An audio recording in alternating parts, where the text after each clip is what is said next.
Hello viewers, আসসালামু আলাইকুম। চলে আসলাম নতুন একটি ভিডিও নিয়ে। ভিডিওর শুরুর প্রথমে বলে রাখি, যারা আমার চ্যানেলে নতুন, দয়া করে আমার চ্যানেলটি সাবস্ক্রাইব করে দিবেন।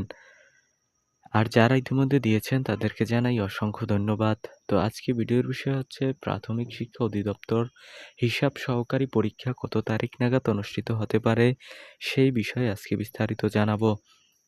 তো আমরা জানতে পেরেছি যে ঈদের পরে প্রাথমিক শিক্ষা অধিদপ্তর হিসাব সহকারী পরীক্ষা হতে পারে ২৮ মার্চ ২০২৬ তারিখে অনুষ্ঠিত হতে পারে বা অনুষ্ঠিত হওয়ার সম্ভাবনা রয়েছে যদি সবকিছু ঠিকঠাক থাকে।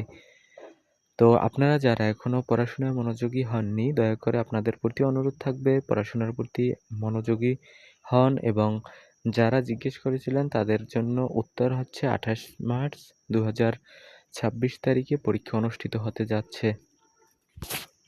বন্ধুরা, আর যারা সাজেশনের জন্য আমাকে নক দিয়েছিলেন তাদেরকে জানাই, সাজেশন হচ্ছে আপনি মূলত আগে শেষ করবেন হচ্ছে বিসিএস। বিসিএসের যে ১০ম বিসিএস থেকে আপনার ৫০তম বিসিএসের যে প্রশ্নগুলো আছে, এটি আপনি প্রশ্ন ব্যাংক ধরে একেবারে ব্যাখ্যা সহ, শুধুমাত্র যেটা পরীক্ষায় আসছে ওইটাই না, এর নিচে যে ব্যাখ্যা সহকারে দেয়া থাকে ওই ব্যাখ্যা সহকারে পুরোটা আপনি সমাধান করে ফেলবেন।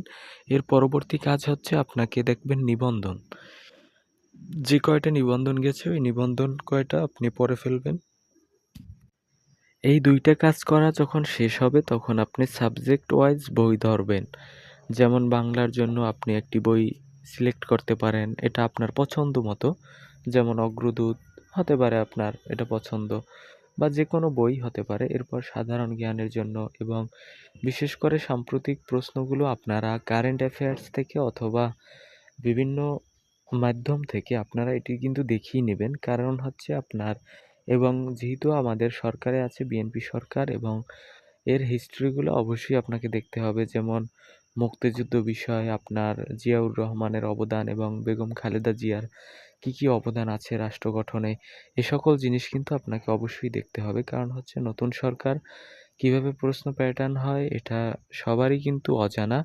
তো দেখা হবে পরবর্তী ভিডিওতে। সঙ্গে থাকুন আমার চ্যানেলের। ধন্যবাদ সকলকে।